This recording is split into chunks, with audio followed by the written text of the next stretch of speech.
Welcome to Local SEO in 10. This is your go-to podcast for answers about how you can grow your local business online easily and quickly. Brought to you by local SEO experts Magnified Media in Walnut Creek, California. In each 10-minute episode, our digital marketing expert Adam Duran answers your questions on how you can get more leads for your business fast. Remember, if you're not taking care of this part of your business right now, you can bet your competitors are. And now, here's our host with the questions, Jamie Duran, and our expert with the answers, Adam Duran. Hello, Adam. Hey, Jamie. How is your week?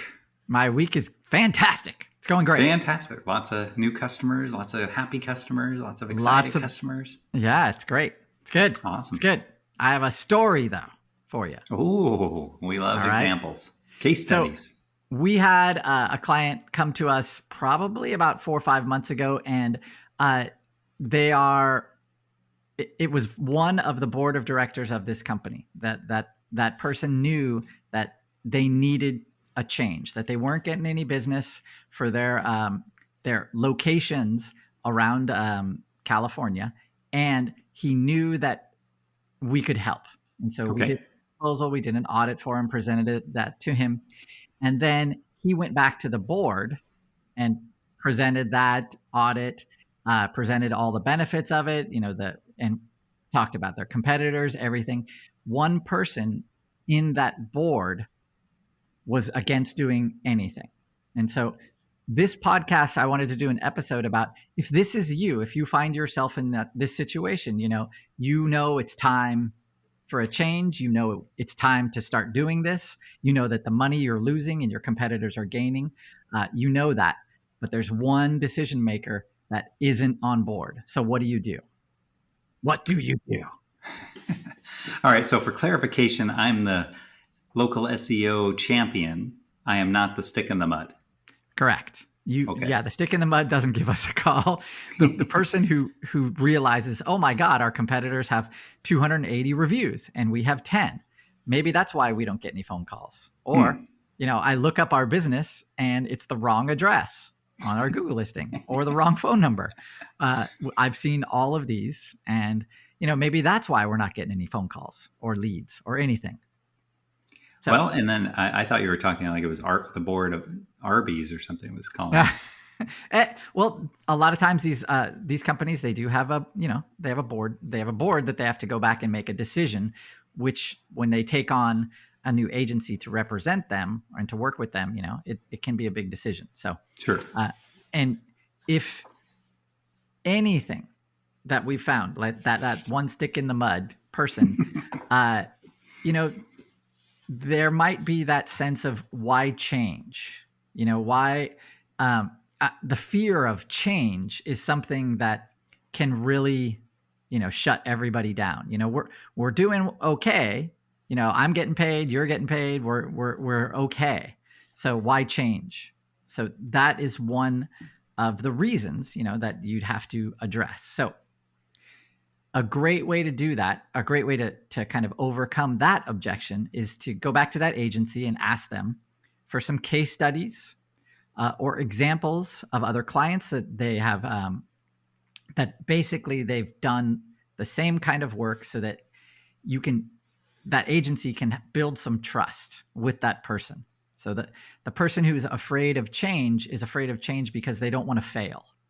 So showing them, hey, they have a track record. This agency has a track record of success.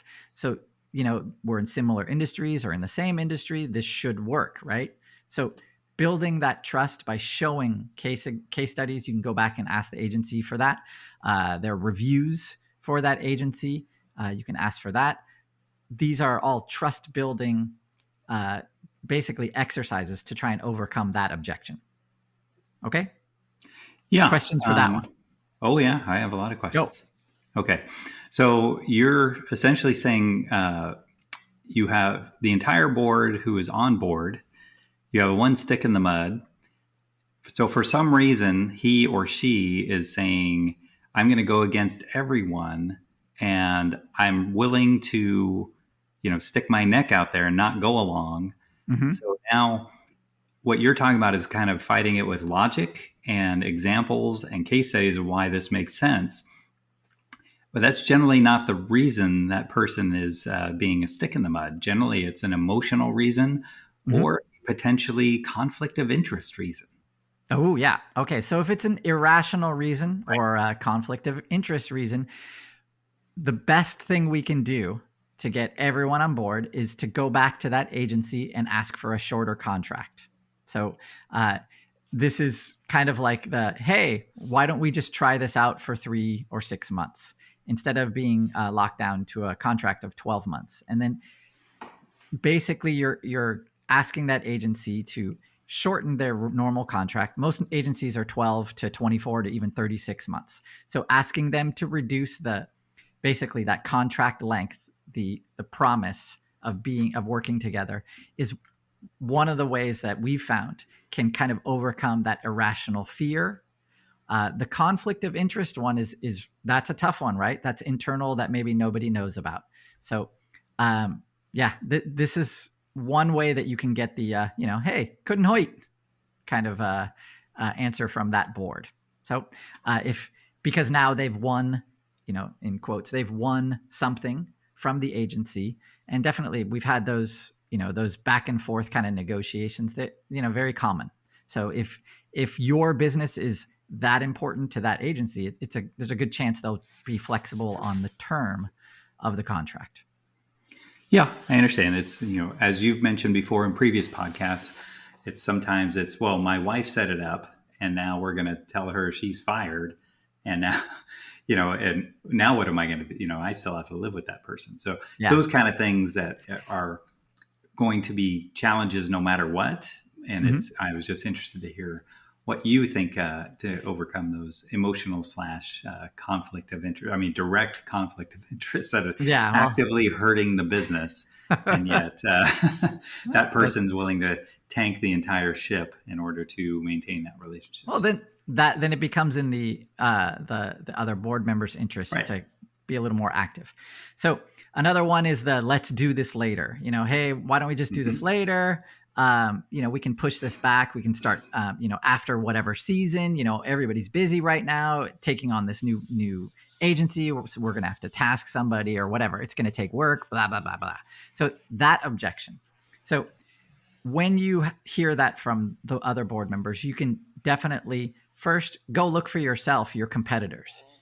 How is their online presence? Do they have tons of 5-star reviews and then you don't? Do they have a growing online presence? You can go back to the agency and say, hey, can you do a quick comparison of our business and these competitors? So that way you can come back to that opinion about, hey, let's wait and push this off with, hey, if we push this off, our competitors are even going to get further ahead. We're going to get further behind. And that gap, we need to make that up in order to grow and thrive and expand our company. So doing a little research on your own, or even going back to the agency, they're invested in this relationship already. So, and plus they probably have the tools to show you that. So that's another way that you can overcome that objection. Yeah, that definitely makes sense. And I think that could certainly help. What do you think about doing an audit?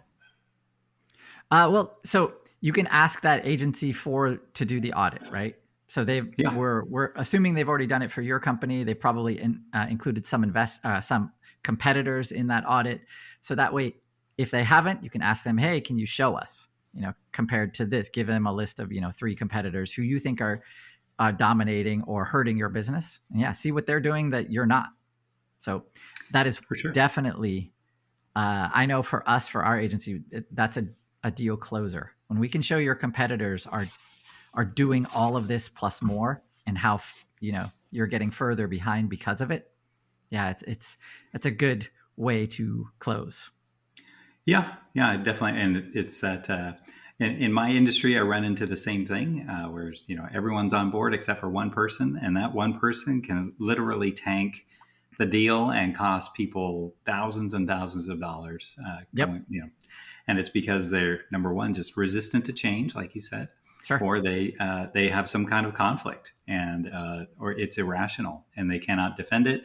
So instead of defending it, they get upset. And then they start yelling and they start hitting the table. Well, I had some experience with this. Yeah. Let's be constructive. So the other one, they might have some trust issues with that agency, right? So they might have done their own research on that agency and found, maybe a couple 1-star reviews or some other thing that they don't like specifically about that agency. Maybe that they don't agree with the data that the agency has provided. So you can always go back to the agency and say, hey, can you give me a spreadsheet of the raw data that you collected when you were doing the audit? So that way we can take a look at it and we know that you haven't changed anything or highlighted stuff. Getting access to the raw data is something, the agency had to have that raw data in order to put together whatever report they gave you. So that way they're not just cherry picking different things. So access to that raw data goes a long way to building the trust, to overcoming that, hey, who are these people, and can we really trust them? So that's a great way to answer that one. So here's all the raw data. We can all take a look at it if you like, and then we can move on. All right. So finally, you should understand if you're in this position, the agency that you want to hire, right, the one that you want to bring on, make sure obviously that you've done your research too, that they're you make a good pairing, right? You get along with them, you get along with the people you're talking to. So that way you're building trust with them, they're building trust with you. And guess what? Now they really want to work for you. So that's really important to understand is, who's interested in getting this done? That agency and you. So together, definitely you can make things work. Great. Well, okay. Then there's some good advantage making opportunities. And hopefully everyone enjoys those. But yes, that's all I got for today. Another hour on this one, but I know. I like this one. If you're in this situation, like I said, just work through these. And if it is an irrational person, then at least you can kind of counter their fears of change with a lot of these points, right? And you can address them. They're functioning adults, right? So that we assume that they can listen. Well, that's a great assumption, Adam. That's a great assumption. Thank you. Okay, so anything else? Nope, that's it. All right, we'll wrap it up there. If you enjoyed this podcast, kindly share it out to anyone that you know that might have their own business, might be in sales. Maybe they need that extra information in order to get the proposal accepted and help their company, help their clients, and help their own business move forward. This is all great information and providing concrete examples. Fighting irrationality with logic is, I think, But anyway, it's challenging for sure. I believe in you. You can do it. Yes. You can do it. You can do it. So, and then make sure to share this out with, like I said, with anyone in your business networks, whether it's a networking group or a chamber of commerce or professional associations. Everyone's on the same boat, trying to row in the same direction. And if you have a question about a previous topic or interested in a topic on local SEO, go to our website, magnifiedmedia.net. Click on the podcast tab and then make sure to search for any kind of topic you can think of. If you can't find it, feel free to reach out to us on our local SEO in 10 Facebook page or LinkedIn page, and then send us a message. We'd love to hear from you. And then, as always, kindly give us 5 stars on wherever you're listening to this. We really appreciate it. We will talk to you next week. That's all for now. Thanks for listening to this episode of Local SEO in 10 with Google local marketing expert Adam Duran. Join us each week for answers to your questions on how to best harness the power of the internet to grow your business. Speaking of questions, got some? Message us through our Facebook page, Local SEO in 10, and we'll be sure to give you your answer on an upcoming episode. This episode of Local SEO in 10 is brought to you by Magnified Media, the leading online marketing agency in Northern California, who invite you to grow your business by magnifying your online visibility and credibility. Visit them on the web at www.magnifiedmedia.com. Magnify your business, magnify your profits.